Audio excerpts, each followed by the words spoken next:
Cette nation refusa l'autorité d'un roi.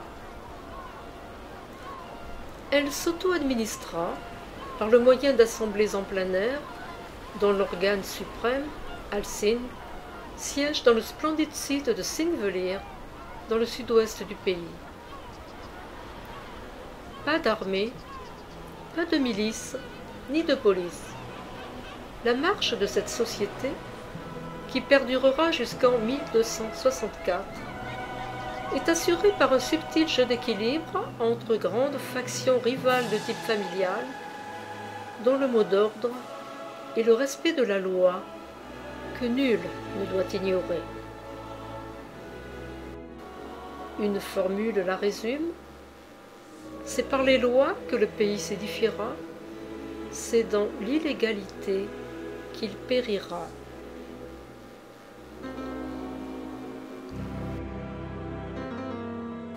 Allons, viens, visitons ces très jolies maisons faites de tourbe et de bois pour mieux se protéger du froid.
Dans les landes austères battues par le vent, dans les paysages à l'aspect menaçant, les elfes, les trolls et les nains ont remplacé le genre humain.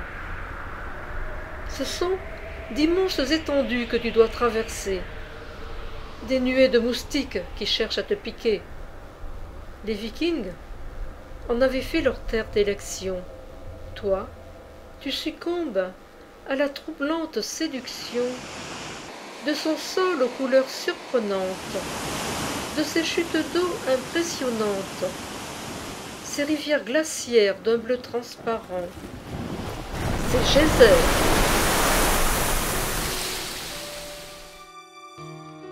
Tout est émerveillement.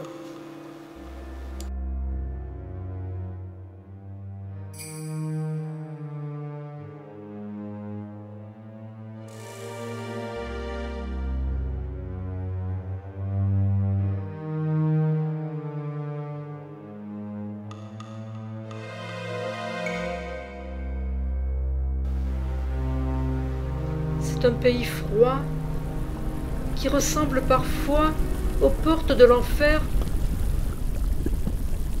avec ses soufrières, ses marmites de boue magmatique, ses évents de vapeur chlorhydrique, ses montagnes plates en palagonite, son désert de pierre avec une piste que l'on ne peut emprunter que pendant les mois d'été.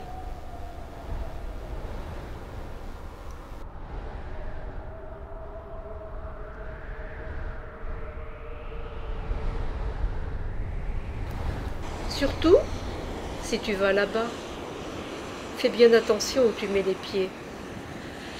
Si tu t'approches trop des marmites bouillonnantes, la semelle de tes chaussures fondra sous la chaleur du sol. Et si tes semelles sont trop fines, tes pieds seront brûlés par la chaleur.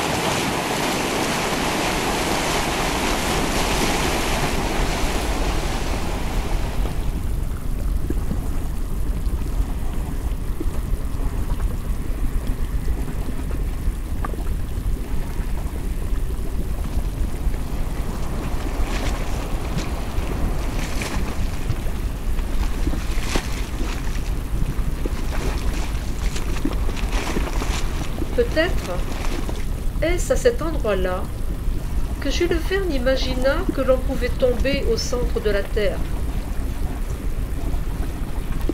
L'Islande est un pays plein de mystères.